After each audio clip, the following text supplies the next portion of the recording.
Luisa, mañana 20 de noviembre se conmemora el Día Mundial para la Prevención del Abuso contra los Niños. Y a propósito de este tema, hoy vamos a hablar de esta realidad que se vive en el país. Se han entregado preocupantes cifras sobre abuso sexual a niños en Colombia. Cifras como que cada hora dos niños son abusados sexualmente en el país. ¿Qué hacer? ¿Cómo enfrentar esta problemática? ¿De qué manera dentro de las familias y el mismo Estado se pueden realizar campañas para que estas cifras pues desaparezcan?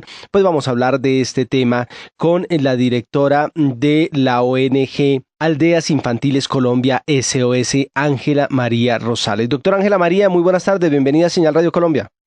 Muchas gracias por la invitación. Doctora Ángela María, cifras bastante dolorosas, como que cada hora dos niños en nuestro país son víctimas de abuso sexual, un tema que indudablemente nos tiene que poner a pensar acerca de qué estamos haciendo con nuestro futuro. Sí, son cifras muy preocupantes sobre la situación de la infancia en nuestro país. Vamos a celebrar la conmemoración de la puesta en vigencia de la Convención de los Derechos del Niño, pero vemos que nosotros todavía en Colombia estamos lejos de poder garantizar los derechos de los niños y de las niñas de manera completa. Ya entre el año 2014, de enero a septiembre, se realizaron exámenes de medicina legal a 10.442 exámenes, en donde los niños y las niñas y los adolescentes se ve que son los más afectados por abuso sexual. Y esto, pues, por supuesto, los pone en una situación de mucha vulnerabilidad. Y nos indica también que en los hogares, que es en donde más están siendo vulnerados los derechos de los niños, se debe hacer un trabajo mucho más fuerte porque las mismas familias de los niños no están logrando garantizar el cuidado de ellos y de ellas de manera completa. ¿Por qué, a pesar de las campañas que se han realizado para garantizar los derechos de las niñas y los niños, se sigue presentando esta situación en el país? ¿Qué es lo que nos hace falta, doctora Ángela María? Bueno, nosotros vemos como organización que lo que sucede es que las familias carecen de los apoyos necesarios y esto pone a los niños en situaciones de vulnerabilidad durante tiempos prolongados. Por ejemplo, una familia que vive una situación difícil, una situación de un abuso sexual, no sabe a quién puede recurrir o cómo recurrir para recibir un apoyo. Entonces, las mismas familias le temen también al Estado cuando se hace una denuncia. Los mismos niños y niñas parientes de los niños no saben cómo se hace un proceso de denuncia, qué va a pasar si yo denuncio, me van a quitar el niño, qué va a pasar con mi hijo, con mi hija, quién nos puede apoyar, me van a meter a la cárcel, y entonces no logra, digamos, separarse un tema de la víctima, que en este caso serían los niños, del victimario, y cuáles son las consecuencias para el victimario, pero también los apoyos y los procesos que tendría derecho la víctima para poder reparar esa situación en la que está. Y otro elemento es que no se sanan las situaciones de abuso completamente.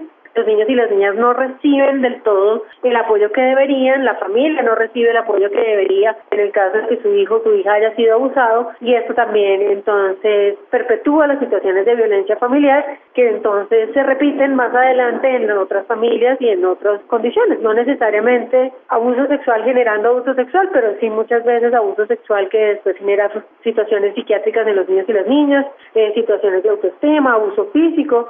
En fin, no, son situaciones repetitivas dentro de las familias que el círculo, digamos, de la vulneración no se rompe.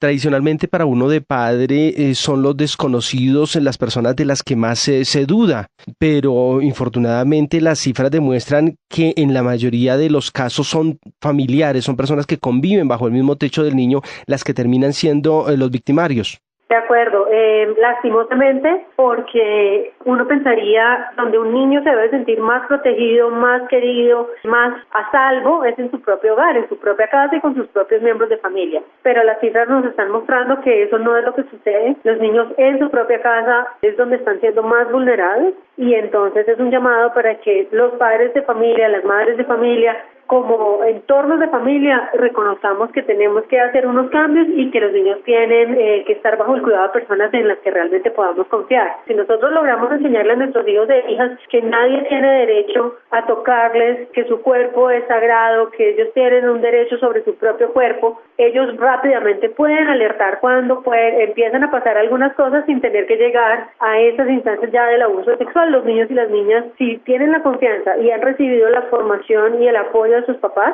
pueden rápidamente decir cuando algo es lo que está empezando a pasar y seguramente se podrían evitar muchos de estos hechos. Doctora Ángela María, después de entregar las cifras, de hacer el diagnóstico de la situación, viene algo mucho más importante, que es entrar en el tema de la prevención. ¿Qué pueden hacer las familias, el Estado, los mismos niños, para que estas situaciones no se vuelvan a repetir, para que estas cifras pues no sigan aumentando de esa manera tan exponencial como se demostró? Sí, es importante que los padres de familia aprendamos a hablar claramente con nuestros hijos e hijas, que les creamos. Esto es otro elemento importante, llevar a cabo unas acciones que puedan verificar lo que ella está diciendo. Hay que enseñarle a los niños y las niñas sobre sus derechos, hay que escucharles cuando hablan y como familias también ver que los niños y las niñas son una prioridad, que nuestro rol como familia es apoyarles, acompañarles en su desarrollo y que no podemos esconder las situaciones que pasan. No se resuelve ningún asunto del abuso sexual con taparlo. Si la situación está ocurriendo, lo mejor es atenderla. Así sea un miembro de la familia, por más de que sea una situación difícil, hay que priorizar ese cuidado para los hijos y las hijas. Un tema muy importante que nos compromete a todos con los derechos de nuestros niños. Doctora Ángela María, pues muchas gracias por ese trabajo de prevención que realizan ustedes allí en Aldeas Infantiles SOS. Que tenga usted feliz atardecer. Bueno, muchas gracias. Un saludo a todos.